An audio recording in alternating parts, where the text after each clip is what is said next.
Oh my goodness. What a jam. What a wackadoo song to have to play over. Whew.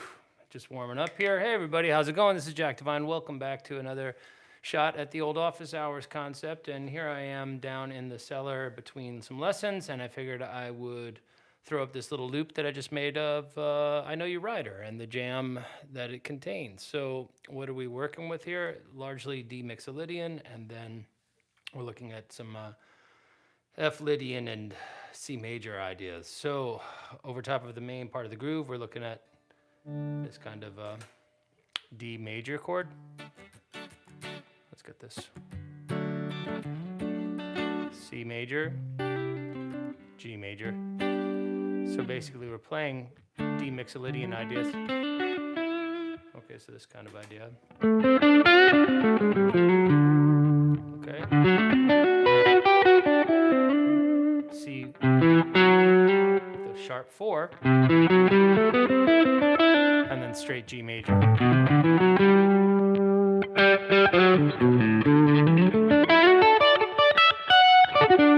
right, and we're going to be able to access both major pentatonics and minor pentatonics over the D at certain points in the song to various effects, some of which I pulled off properly in my little demo there, and others which were sounded sort of a little less than stellar, but what can you do? The truth is there's a lot going on in this song actually, because we have two tonal centers. We're going from the key of G and its modes of D mixo, C Lydian, and G regular old Ionian, to then over the F chord and to C, E minor, and back to D. During that D section, we actually change keys to the note set of the parent scale of C major, which is why it's F Lydian. Okay, over top of all that.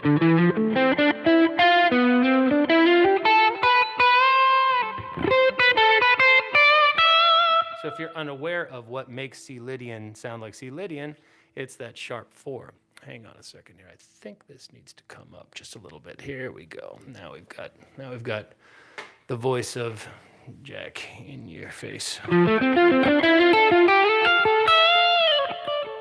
All right, so let's talk a little bit about C Lydian, or C major. All right, we're gonna have just your regular old C major scale over top of the C chords, but over that F chord, we're going to keep that B natural in the mix, okay?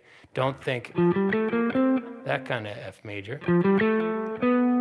Yeah, all right? And then over the D to C to G part, again, we're going to do the same thing where the third of that first chord, right? A third of the D functions as the 4 of the C chord, okay? So D,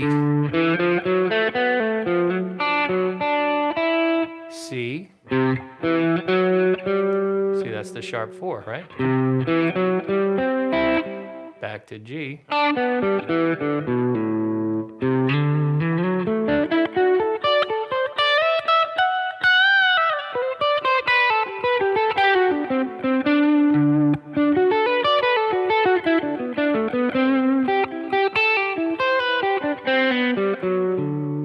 Okay, and yeah, we can still live out of our modified major pentatonics.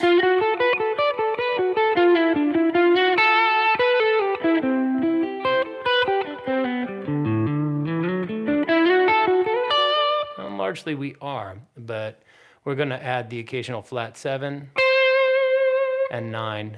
Sorry, so we've got the 3, 2, 1, flat 7, and the 4. Those are the two that we left out, actually, is the flat 7 and the 4 over top of the D chord. So here we'd have, here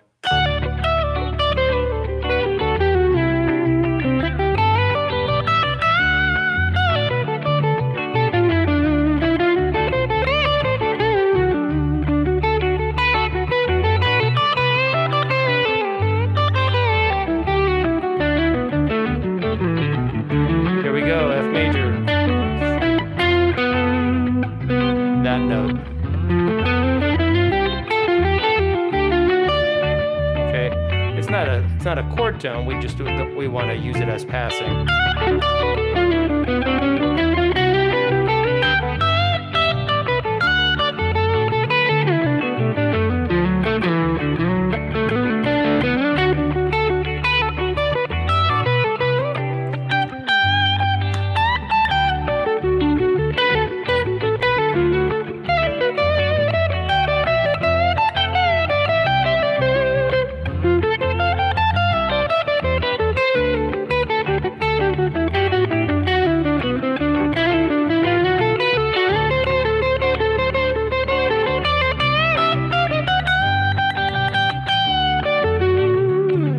And that kind of thing.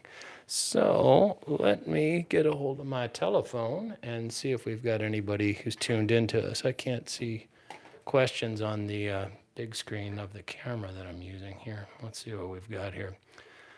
This may be too much of a good thing for folks. Let's see what I've got here. Too much of a good thing. There we go. Yep. Hey, hurrah. I was wondering whether or not we were going to see me before the holiday. Yes, Alex, you are, in fact. Sounds like a lady with a fan. Oh, well, yeah, there is. So this is the best way to teach a lot of Grateful Dead fans what the sound of F Lydian is play the song that kind of utilizes it the most. So that opening lick, you know, that...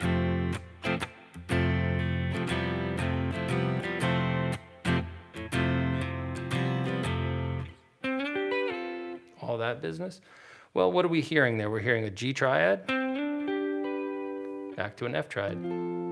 Okay, so if we stack up the F triad and the G triad, but we hear the F bass tone underneath it, when we go up to that, we have what would be relative to the bass tone of F, the 9, the sharp 4, and the 6, okay?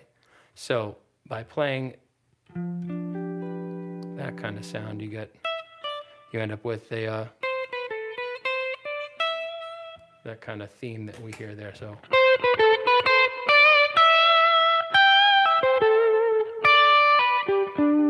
okay. Okay, so we could actually, as a joking nod to the catalog of the Grateful Dead, you could actually superimpose that, okay, right? So if we did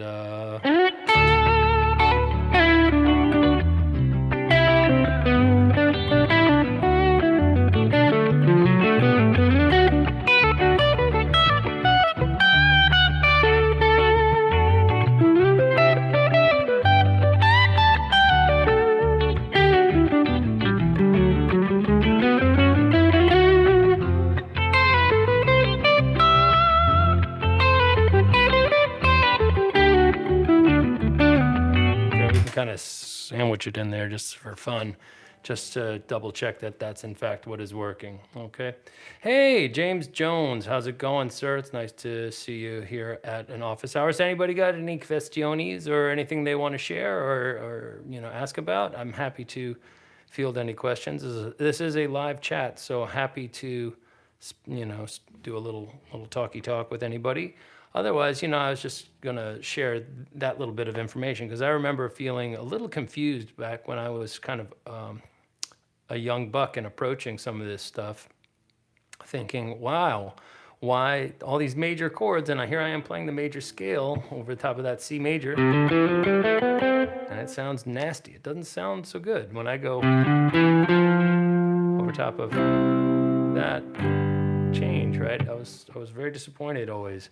And then I started realizing, oh, it sounds better when I do this. And then it was only after I had discovered what was going on that, oh, this song is actually in the key of G, but starting on its 5th chord. Okay, so the 5th and its 4th, which is, you know, theoretically speaking, is a Lydian chord. Okay, and then goes to the 1.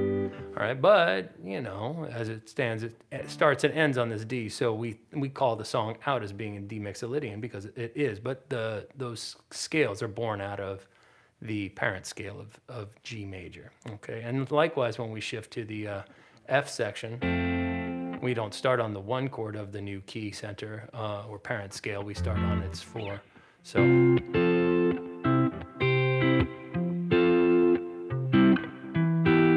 minor back to the D.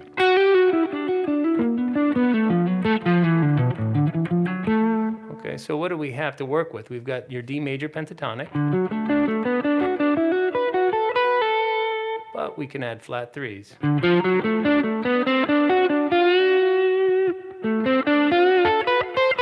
Flat 7 and 6. Up into the root of the C chord. So that's the G. 3rd and 5th now. Root 3, 5 of the G chord. Okay, and then got a resolve, okay? So if you take it nice and slow, because this is actually kind of humming when you think about what it takes to create the progression, you've got quite a bit of all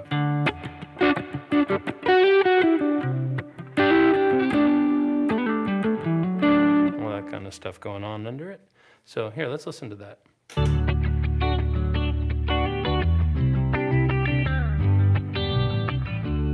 That's me doing my best little chunka chinka, you know, kind of that swishy bobby thing.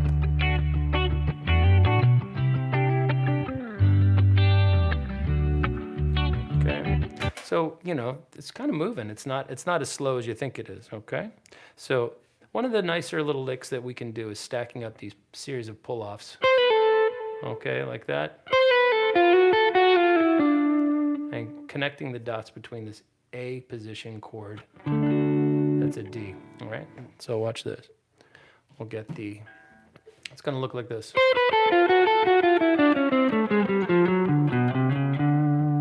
Okay.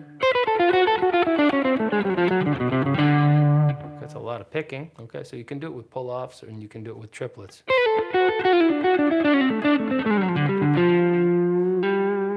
And now granted, that note is flat 3, so it's gonna sound kind of funky over top of any chord other than the D chord. So be careful there, okay?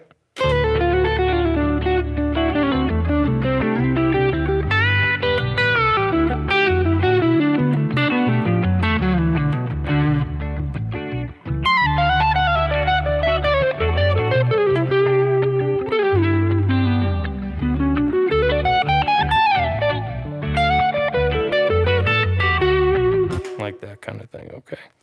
So I just saw a comment pop up. Let's see about this. Hey, Jack, sneaking peeks while at work. Hey, how's it going, Doc? Good to see you, Ramsey. Yeah, thank you for tuning in. I appreciate that. Oh, man. All right, so really what are we doing there? We're kind of taking the chord tones here and the scale tones here and connecting them chromatically.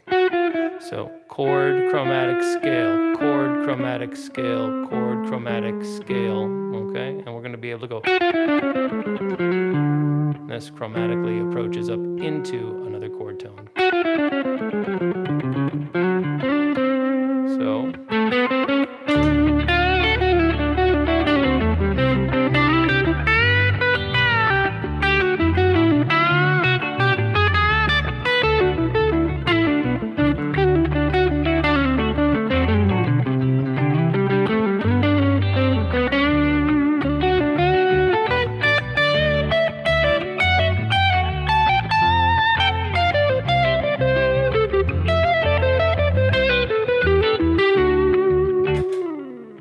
So using that, okay, a lot of picking, and you don't have to necessarily pick every note there. Okay.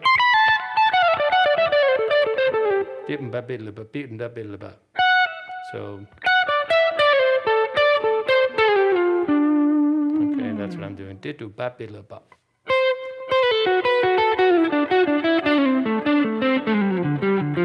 Hello, Jerry's Missing Finger. The best band name ever.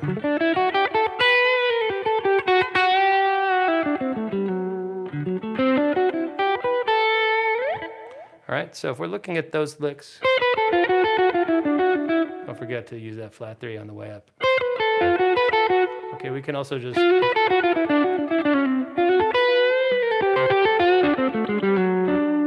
Okay, and I think I've talked a little bit about this in the past, but I might as well reiterate my interest anyway, in utilizing the major pentatonic over top of the chord, even if the one chord is going to definitely be seen as an extension of, you know, the G major scale with all 7 tones as a Lydian sound. I think we can also embrace using the kind of overall approach of the major pentatonic in 4. So rather than going,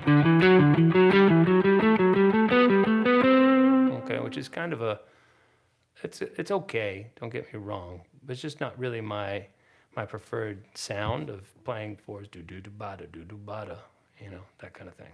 I don't know why a piece of my gear is flashing in a weird way that seems to be intimating that there's some sort of problem. I'm not sure. But we could do that. 1, 2, 1, 2, 3.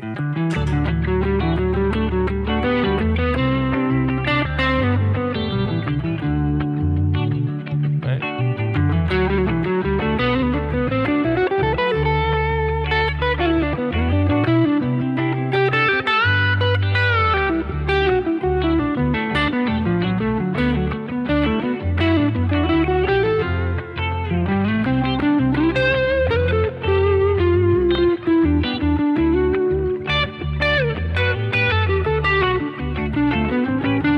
Okay, so that's like more straight Lydian, especially that climbing section in the beginning. But if we want to think about, rather than going, we can go, right, 1, 2, 3, 4, 1, 2, 3, 4, but using the wider intervals that are inherently baked into the major pentatonic, we end up with a slightly broader sonic landscape. Whoops, bad note there.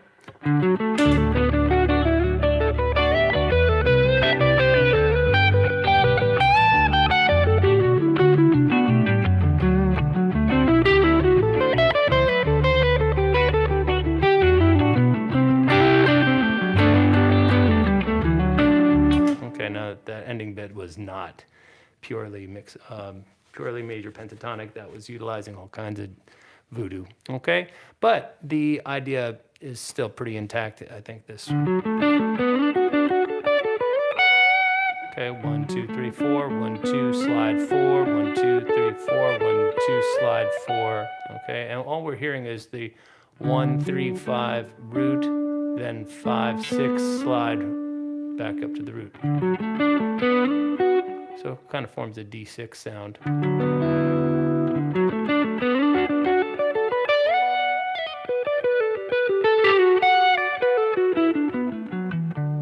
Okay, so get your major pentatonics down, folks. It's the passport too. It's the skeleton key to all this music. And once we add the flat 3 to it, then there's really no stopping us. And then all we have to do is pick off 1 or 2 other little notes, and we end up with all the modal information your little heart could possibly desire. Loving these office hour sessions. Hey, labyrinths of paths. Okay, psychedelia in the hizzy. Okay. Okay. So one of the things I talked about with the student yesterday was onboarding multiple ways of saying, or playing rather, the same line. Whoops. Boy, sorry. So the idea of playing, say, Parker enclosures in the key of D from here, or,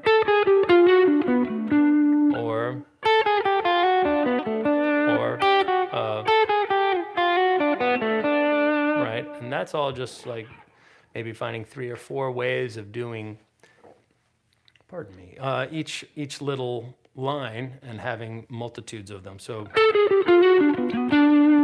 or, okay, so get, all right, once you know a bunch of, say, I mean, for lack of a better word, stock licks, right? But you know them in a multitude of places, you never need to really search for them, right? And you can work them a lot more aggressively because you're not thinking about, oh, I got to get to that position to play that sound that I know so well, okay? So a little bit of advice from dear old me is, hey, if you like this lick, you know, learn it here or here.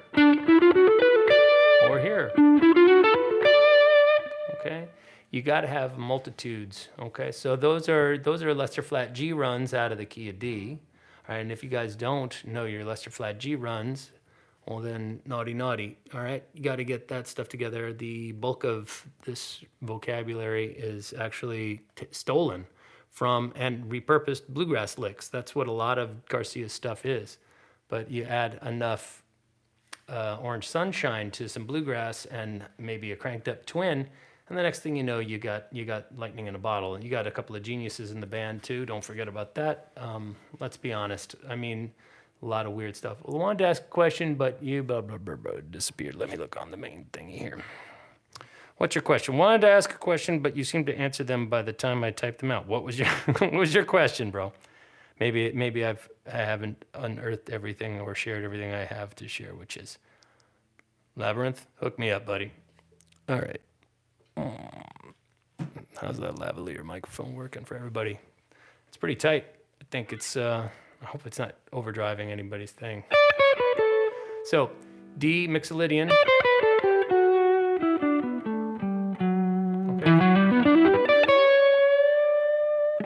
All right, and sometimes, you know, you catch Jerry doing this kind of thing. Bending up from the major 7. Careful with that though, okay, kids? Because that can kind of, that can neuter the tough side of a song like this, okay? So listen to the difference of at the end, okay? I'm gonna come up and try to hit one of those, okay? And you tell me if you like it.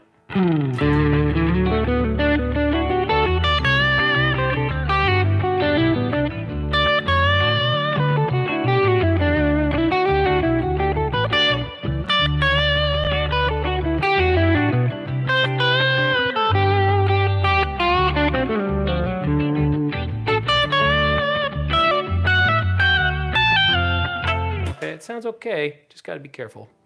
Don't overuse that little gimmick. Okay, let's see, did anybody write their question? Okay, wanted to ask a question, but I see you still haven't asked me. Naughty. All right. Well, so, if you guys don't know that move, we're going to flatten out our pinky, go from the point to the pad of the pinky.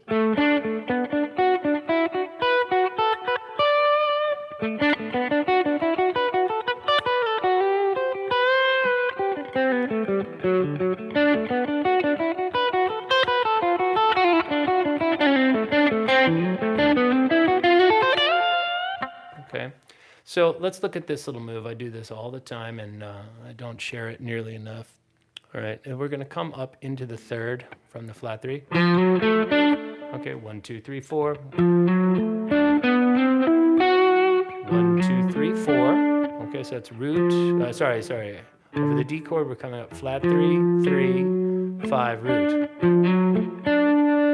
then we're going to come up 6, flat 7, 9, 3. Okay, it's going to look like a C major with a flat 5 in it. Okay, but what it really is a D with a flat 7, a 9, and a 3rd. Okay, so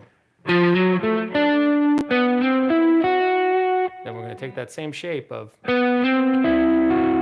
we're going to bring it up 1 string set and 1 fret, and come up into this 3rd, 5th, and flat 7 arpeggio, okay, that spells out a D7 chord from its 3rd, 5th, and flat 7, okay?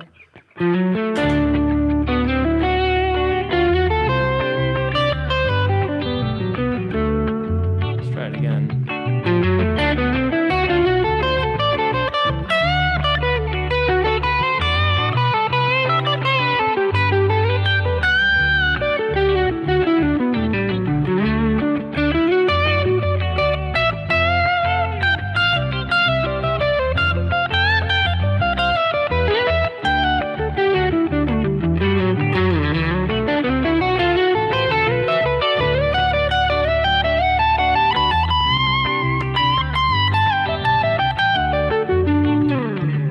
Kind of jam, okay? Just figured you guys might get a kick out of that. What in the world? This is kind of interesting. Somebody,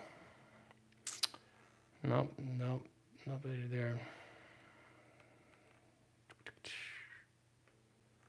Well, Nobody talking to me. Nobody wants to talk. Okay, well, maybe I should just bail. Sometimes I just think, oh, here we go. It was about the sharp 4 over C. Yeah, definitely. Okay, yeah. Well, a lot of people don't understand that, so I appreciate your. Hey, I'm kind of spazzing out here. What I really need is something to hold this here. So old man eyes, or maybe I should switcheroo. I don't know. What the hell? You guys are fighting an uphill battle trying to learn from somebody on the internet who's like not a nerd guy. Like I have no skills when it comes to with this stuff. Everything's kind of funny here, but all right. So try your hand with that little lick where we come up through that little shape of 4s. 1, 2, 3, 4. 1, 2, 3, 4. 1, 2, 3, 4. Okay, and then we can Okay, you can do that.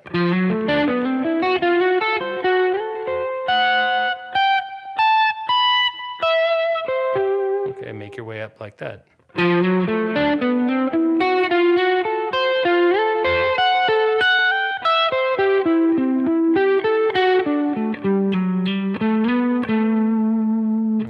I kind of got a little out of focus there.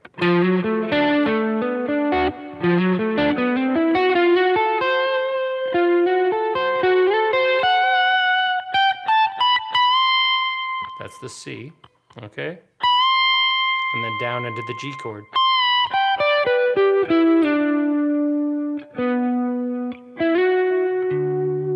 All right. So use your inner ear. If you can hum what you've played, okay, you probably can hum where you want to take it. So once I went,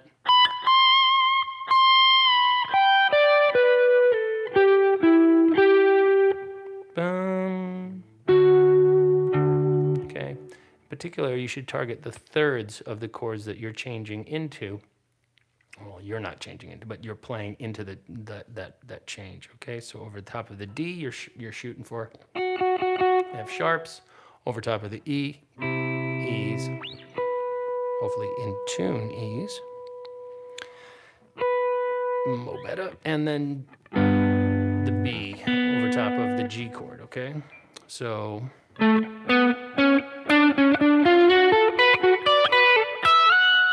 There's your F sharp, right? E over the C chord. B over the G chord. Back to the F sharp over the D, okay?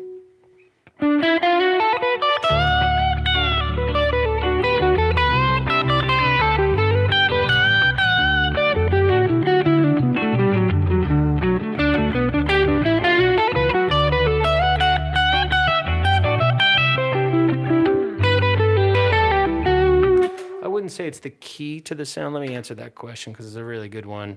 Shooting for the thirds of the chord, is that the key?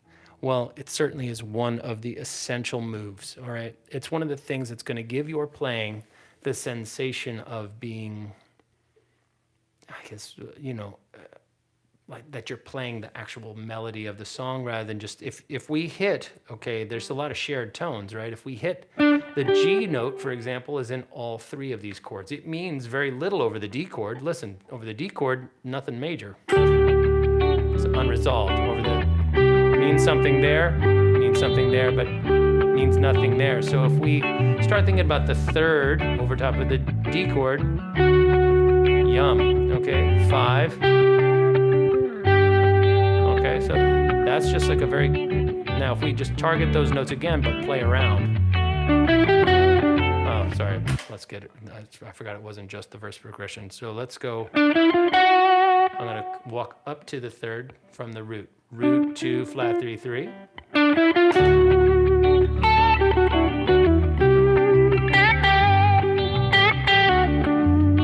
That's all I'm doing. I'm just playing around with these 2 notes really.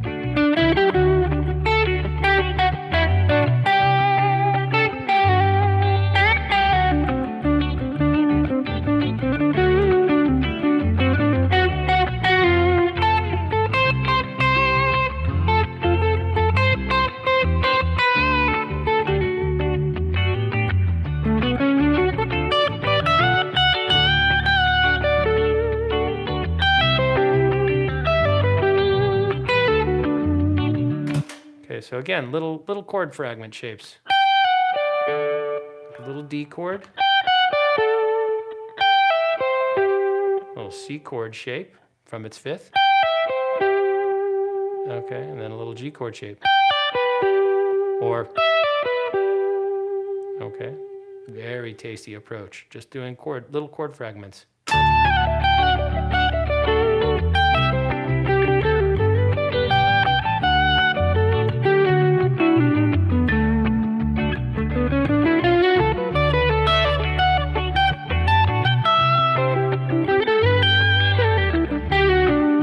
What am I doing there over that G chord? I'm kind of sliding up. All right, I'm also doing an upstroke with a little trick I do a lot where I come up with a little harmonic, okay?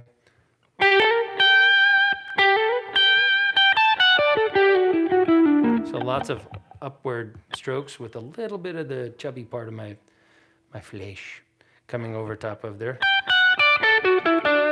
Okay, I kind of got hooked on doing that when I was transcribing backwards down the number line by Fish. And I realized how effective Trey was by bringing that in, and realized also there was just a shit ton of that technique being employed by Jerome Garcia all over Europe 72 on some of the more effective solos of his, where he'll allow a note to kind of shoot off into the stratosphere. And I probably overutilize that, but I do love that sound, so I go for it a lot. All right, but if you look at just playing little D chord, C chord, and then a G chord, and releasing into the thirds of chords when you can. I mean, it doesn't have to be always on the downbeat. Like on the C chord, I was going, downbeat was the 5, but quickly followed by the 3. So you can do quite a bit right here within these. Okay, if we just did D,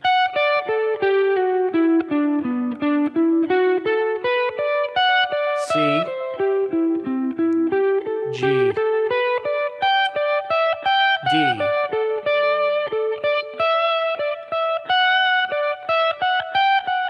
still over D,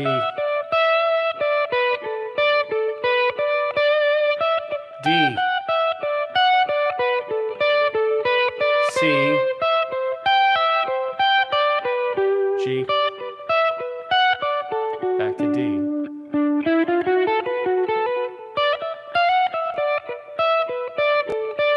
Up to F, C, F, C, E minor, D. Okay, now that got a little complicated. The F chord looked like that. Okay, C, F chord, C chord, E minor. Okay, it looks kind of like a G6 chord, but we're just playing the top of the part. Or it could be like a D minor 7 shape, kind of, well, D minor shape brought up 2 frets.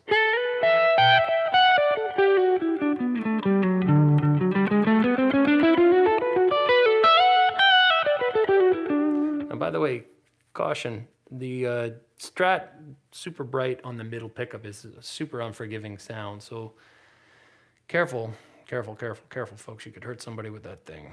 All right, it's a lot of high end.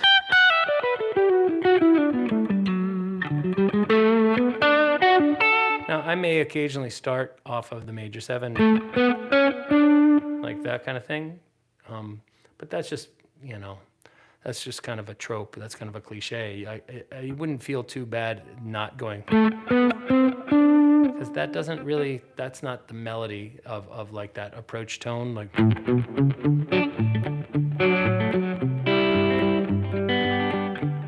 Okay, not that the song's in D major, so that D major, that major 7 seems a little odd. I agree, but it does work. Okay, just when we're doing that boom, boom, boom, boom. Okay, and then we're bringing in the flat 7 right there on the downbeat of the C.